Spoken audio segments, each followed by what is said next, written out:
The Prime Minister has warned that abandoning the country's 2030 emissions targets would be catastrophic. Follows Peter Dutton's pledge at the weekend, the opposition leader suggesting that Labor will fall short of its climate ambitions. Let's go live to the Shadow Climate and Energy Minister, Ted O'Brien. Thanks for your company, Ted O'Brien. Let's start with the general and important proposition. Do you still support the Paris Agreement? We do support the Paris Agreement. We're fully committed, including to the target of net zero by 2050, Kieran. And we believe that we'll be able to present a very compelling proposition to the Australian people about how we reach that net zero target. Unlike Labor, we won't be plucking things out of the air. We've been doing a lot of work, and we look forward to releasing our cheaper, cleaner and consistent 24/7 electricity plan in due course. Would you risk being booted from the Paris Agreement, though? No country previously has weakened its nationally determined contribution. I did see the Prime Minister this morning, Kieran, trying to suggest that Australia is going to be kicked out of the Paris Agreement if it doesn't meet its 2030 targets.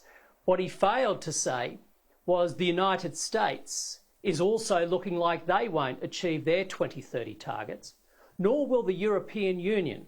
So I think it's going to be big news, I'm sure, in Washington that the Australian Prime Minister is announcing that suddenly the Biden administration is looking down the barrel of being booted from Paris.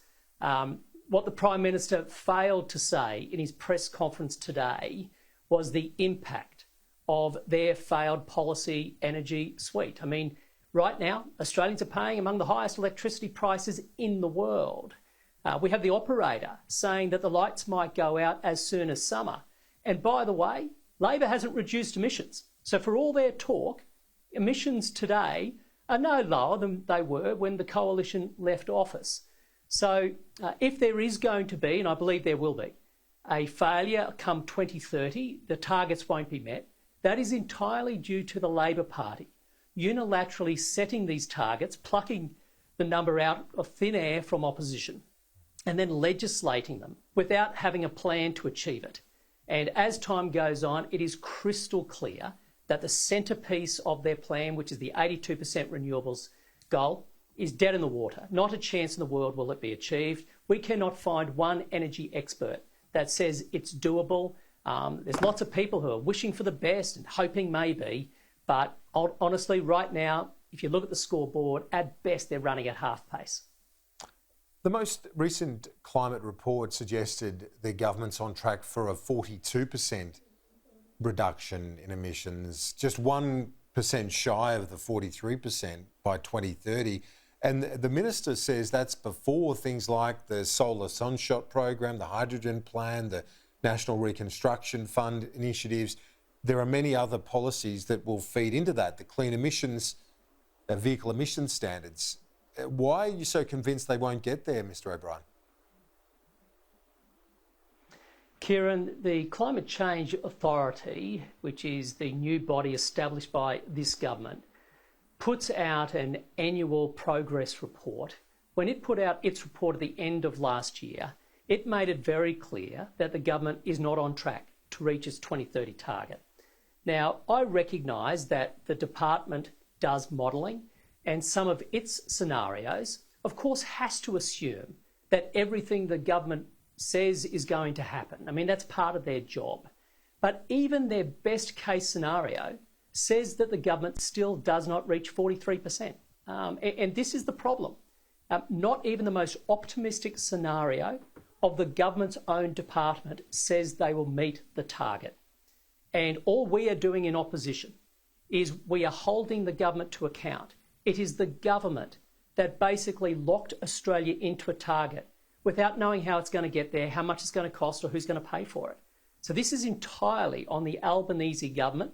But you're right, the department themselves, they, on their best case scenario, says Australia still will not meet its 43% target. What would be your message if you do win the election and Mr Dutton wins as Climate Minister? If you win, what would you say to our neighbours in the Pacific about your less ambitious goals? We will be as ambitious as we can, but we'll be contained by what's achievable. And we'll be honest and transparent. And that's what we've seen over this weekend on this very topic. And we've also seen complete transparency and openness on the part of the coalition about our approach to energy. It's why we talk about the need to have a balanced mix of energy, including renewables, gas, and zero emissions nuclear energy as coal exits the system. Ultimately, reality catches up with you, Kieran, and it's catching up right now with the Albanese government, whether it be our international partners, the Pacific and beyond, or the Australian people. We will continue to shoot straight, be open and honest with the Australian people. Peter Dutton always does that, as is his team. Unfortunately, we don't see the same from Anthony Albanese and his. Consistent with that, just finally, with open and honesty and transparency, when would you set a 2030 target? Because you said it would be more ambitious than 26 to 28%. When will we see your number? When we can do the right degree of modelling, Kieran, because one of the criticisms we've had about Labor's setting their target at 43% is they hadn't done any modelling. Indeed, even on coming to government, will it be before the election? We were asking them at least get Treasury, get the Department, get the Productivity Commission to do the modelling, to tell the Australian people what's going to be the impact on jobs, on prices. They haven't done that. Now, instinctively, my view is that unless you've done that degree of work, then you can't just make these things up. This has a direct impact on Australians' way of life, on their jobs. It's why we're seeing so many businesses close now. They're on their knees and families paying those prices. More will be said that in due course, Kieran. I won't be making an announcement here and now. Okay, no worries. Ted O'Brien, appreciate it, as always. Thanks. No, thanks very much, Kieran. All the best.